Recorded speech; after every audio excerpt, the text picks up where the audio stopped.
Asta, Ginikehi, Chitihena! Janagi, Dajani Ahi.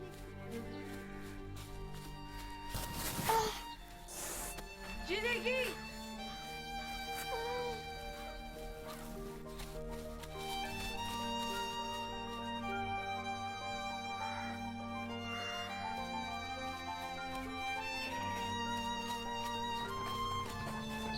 Kato ne ga chu no ji. Nano Saraji Ganike, Edoha Adohi Jada. You do so that ji do he. You know you wish ni jo wish. You don't need. Ni wen. Hasta ese. You do ye do he skin no la you ga ye do he. He does it no way so you won't do it do. Oh, Joanna, what's the stars? In like a walkie I used Oh, nu what then again then? Just done, no. Oh. 1828. In the southeast United States, the Cherokee people had settled into a stable life. They lived in cabins, farmed, and spun cotton. They built schools and churches. They embraced many aspects of European life while living by their traditional ways. At one time, the land of the Cherokee people spanned what is now 8 states in the southern Appalachians. But from 1721 to 1819, the Cherokees relinquished much of their territory to the burgeoning United States, reducing the size of the Cherokee Nation by over 90%. During the 1700s, the Cherokees endured devastating smallpox epidemics and wars with the colonists. After the turn of the century, the Cherokee began to rebuild and transform themselves. They would establish a formal government with a police force and a court system. In 1827, the Cherokees wrote a constitution, and the next year they held a national election. Unlike any other North American tribe, the Cherokee people created their own written alphabet. Invented by a man named Sequoyah, it was so ingenious in its design, Cherokees could learn it quickly. The Cherokee people also published the first Indian newspaper, printed in English and Cherokee. The Cherokees lived prosperous and productive lives. But their neighbors in Georgia craved more land for their expanding population. They viewed the Cherokee Nation, its government and people, as a direct threat. Georgia did not have the legal right to move the Cherokees themselves, but that would change in 1828 with the election of Andrew Jackson as President of the United States. Regarding the Cherokees, he said, "Established in the midst of a superior race, they must disappear." Months after Jackson was elected, the Georgia legislature passed a series of laws taking away the civil rights of Cherokees within their borders. Cherokees could not testify in court. They could not meet in council. Their government was deemed illegal. The editor of the Cherokee newspaper, Elias Boudinot, expressed their outrage. Here is the secret: full license to our oppressors, and every avenue of justice closed to us. Yes, this is the bitter cup prepared for us. The Cherokee people had little time to react before another troubling incident occurred. Gold had been discovered on Cherokee land.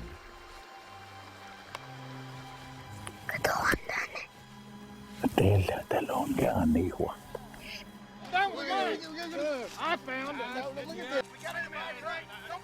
I'm the one that found it. You trying to hide grade on us? No. Word spread quickly, and people from all over the country flooded into Cherokee land. If hunger for land or the fear of Cherokee sovereignty were not enough to rouse everyday Georgians against the Cherokee Nation, the lust for gold was.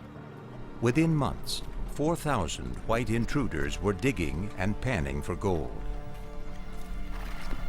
Georgia then moved into Cherokee country with their own militia, the Georgia Guard.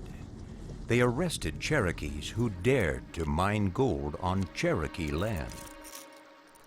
Then in 1829, Southern congressmen introduced the Indian Removal Act into Congress. The bill called for the removal of all 5 Southern tribes, the Cherokees, the Choctaws, the Creeks, the Chickasaws, and the Seminoles, to territories west of the Mississippi.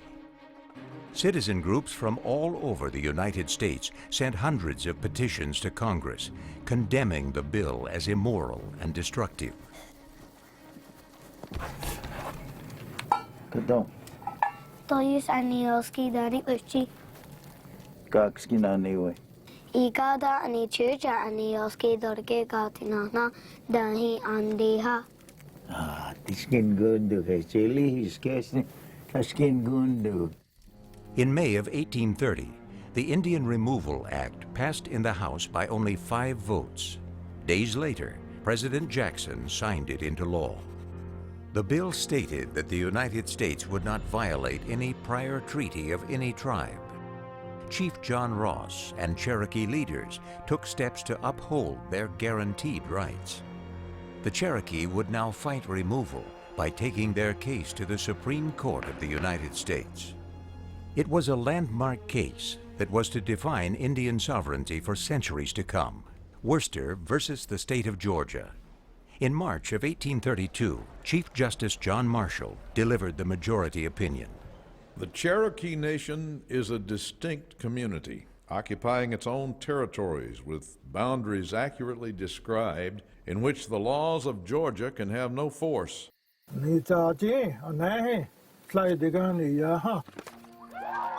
The decision was unequivocal. Georgia had no jurisdiction over the land or the government of the Cherokee Nation.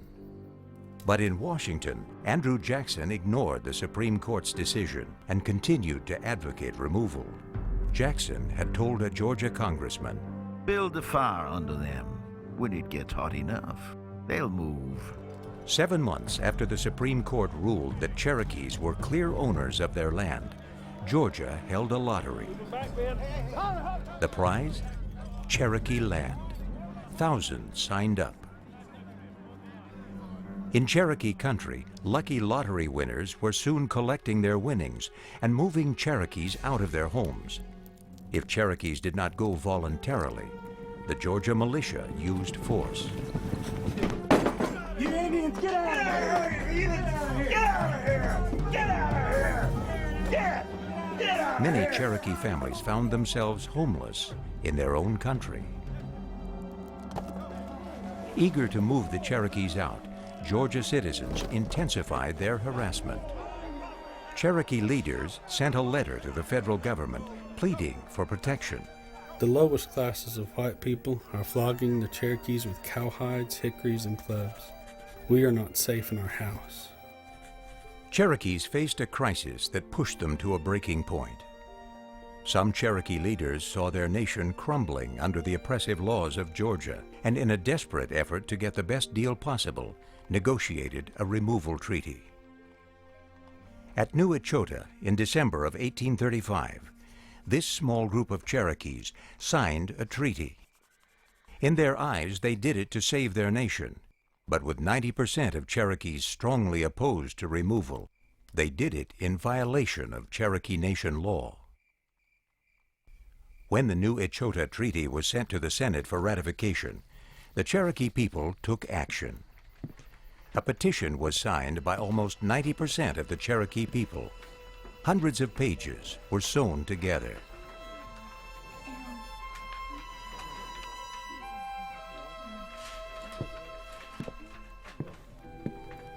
Akilisi, iwesa kyondo atone ha. Edudu, hida go hweli, atio hihi, mikada, dulodo e. Te. Dikti legi, letat osta ei, disco ehole, eliga, higathalos tada. Rawr! Oh. Kanda dia. I think you still there.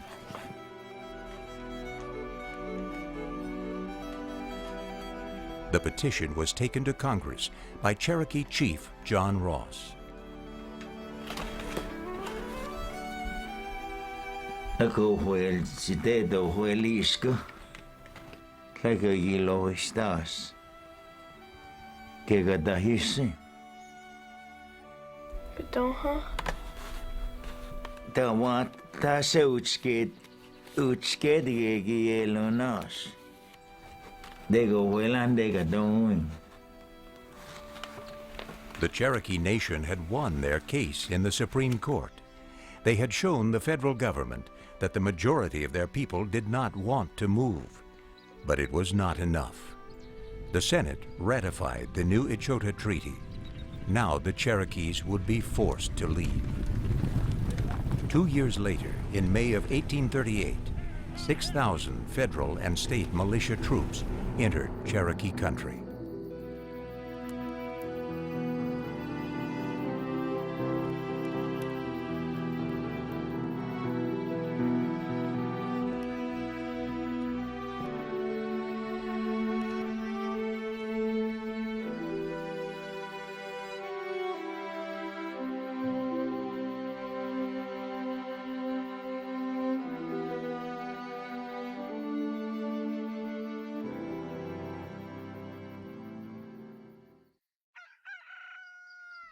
On the 26th of May, the roundup began.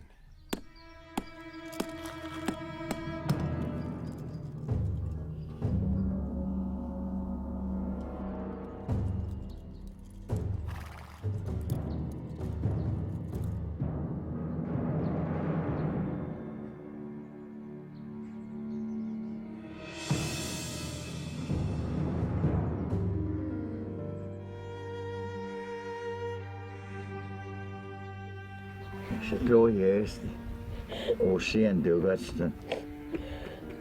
Hello, also ocean do gaston. Soldiers captured men, women, and children and marched them from their homes. Cherokees were held at nearby forts and then forced into large prison camps near river docks. Within weeks, 16,000 Cherokees had been taken captive.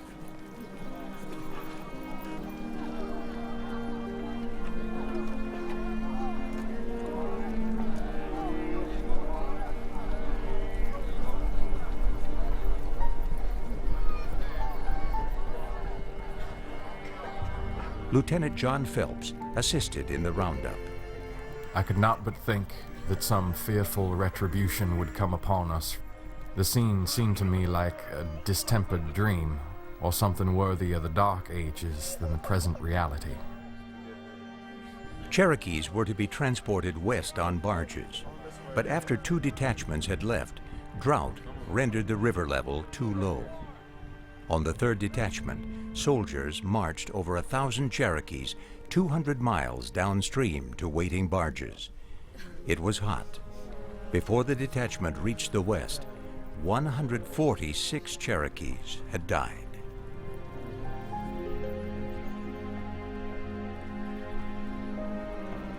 At the prison camps, the heat and the drought postponed the march.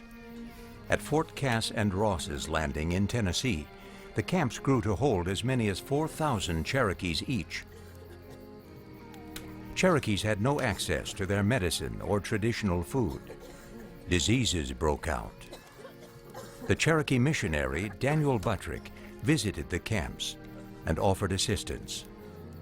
Half the infants, 6 months or a year, and all the aged over 60 had been killed directly, and 1/4 of the remainder. There seems to be no place, nor means, nor time for the recovery of any who are now sick.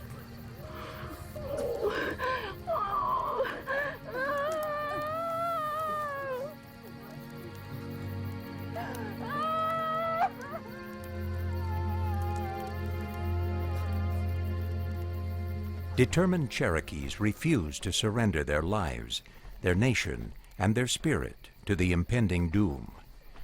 At the Fort Cass prison camp, the Cherokee Council met.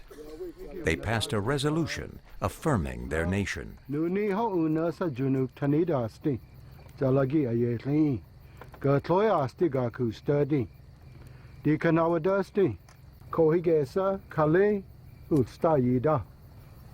Chief John Ross then made a daring request to General Winfield Scott.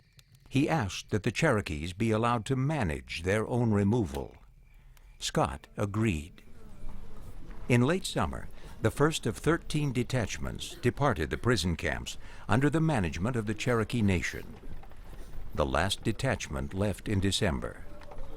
Wagons carried the sick and elderly. The weather turned bitter cold.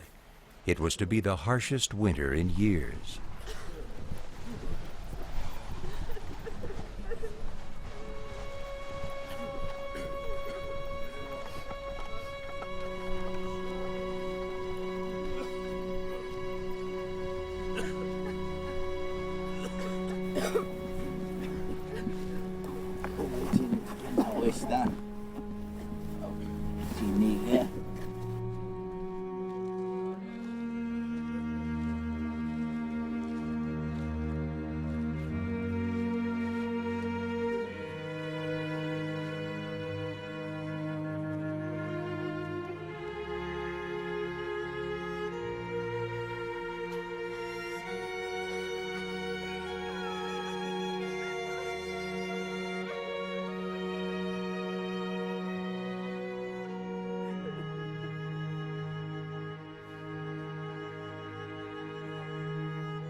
The trail wound along dusty roads, over hills, through the bitter cold of winter and discouraging, relentless rain and wind, across Tennessee, Kentucky, Illinois, Missouri, and Arkansas. In March of 1839, the last detachment arrived in the new territory. Although the march was over, the hardships continued. Setting up life in a strange land took its toll, and many more Cherokees died during the first year. Most had marched over 800 miles. These routes, won by water, carried 12,000 to 13,000 Cherokees. Conservative estimates indicate that at least